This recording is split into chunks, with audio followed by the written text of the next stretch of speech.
parole est à Monsieur Bruno Fuchs pour le groupe du Mouvement démocrate et apparenté. Merci Monsieur le Président. Je souhaite tout d'abord, au nom du groupe MoDem, témoigner notre soutien et notre solidarité envers nos concitoyens et concitoyennes qui sont jour et nuit en première ligne dans cette crise et avoir une pensée très émue pour toutes les victimes de cette maladie et en particulier mon ami alsacien Bernard Stalter, président national de la Chambre des métiers d'artisanat. Bernard est décédé hier du Covid-19. Il avait 63 ans.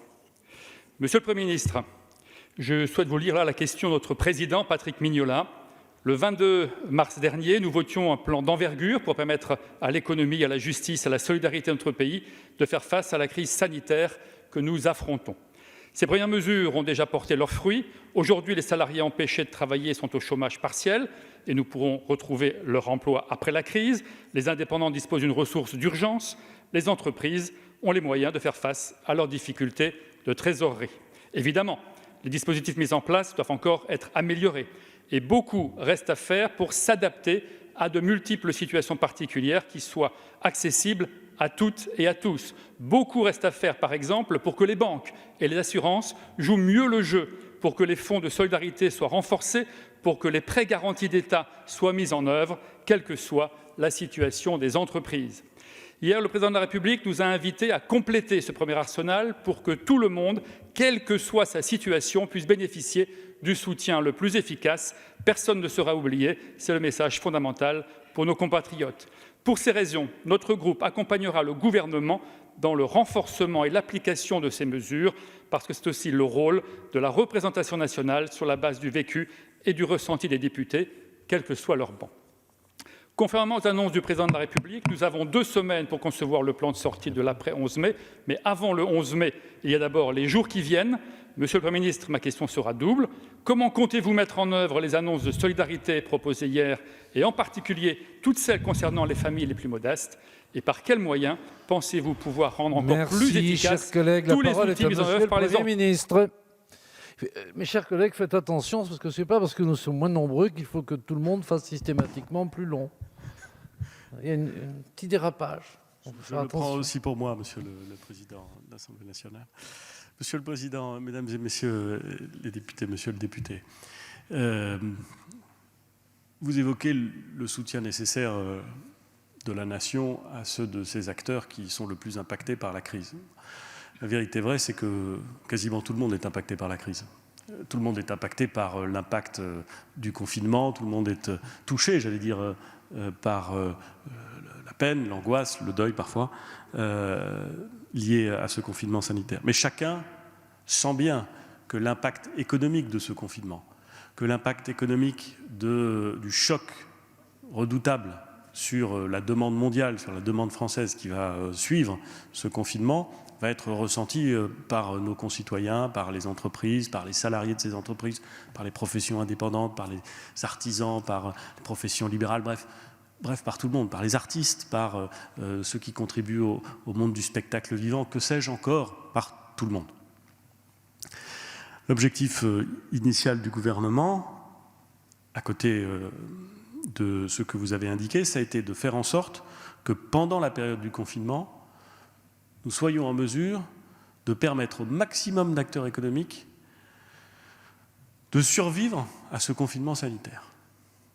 C'est la raison pour laquelle, peut-être le dit-on trop peu, le gouvernement, c'est vrai, le dit souvent, mais peut-être que trop peu en ont conscience. Nous avons mis en place un mécanisme que nous avons d'ailleurs conçu en apprenant de ce qui s'était fait en 2008, de la grande crise financière de 2008.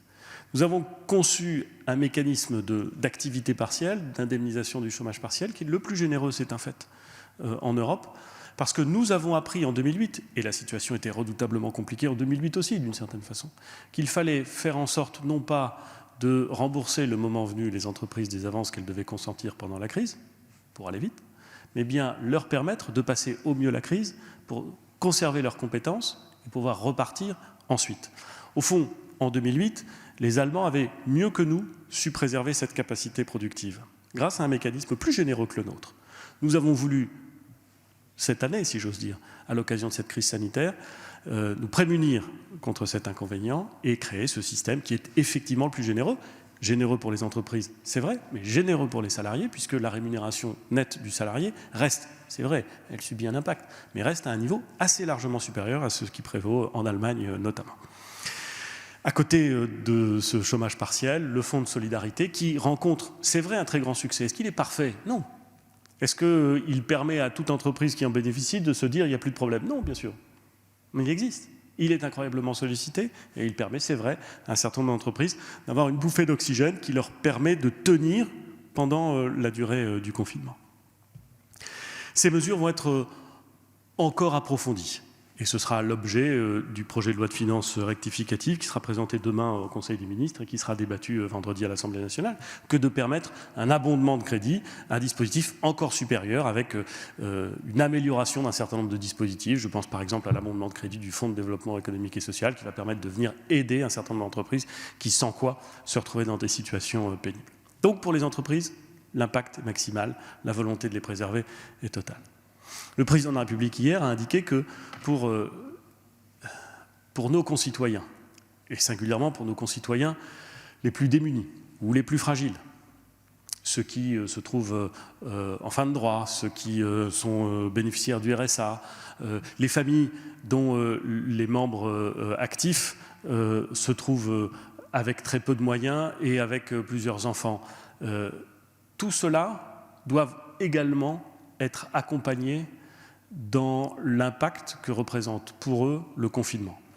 Et ce sera l'objet, là aussi, d'une enveloppe qui sera contenue dans le projet de loi de finances rectificative qui sera soumis demain au Conseil des ministres. J'aurai l'occasion, monsieur le député, pardonnez-moi, après en avoir évoqué les dispositions et les avoir présentées au Conseil des ministres, j'aurai l'occasion de les présenter à la représentation nationale et au grand public. Mais vous comprendrez, je pense, qu'il me revienne d'abord de les faire adopter par le Conseil des ministres avant de pouvoir en détailler l'ensemble des dispositions.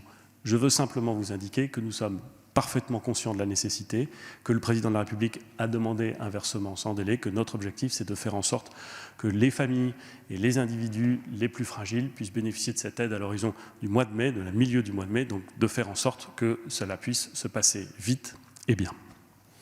Merci, Monsieur le Premier ministre.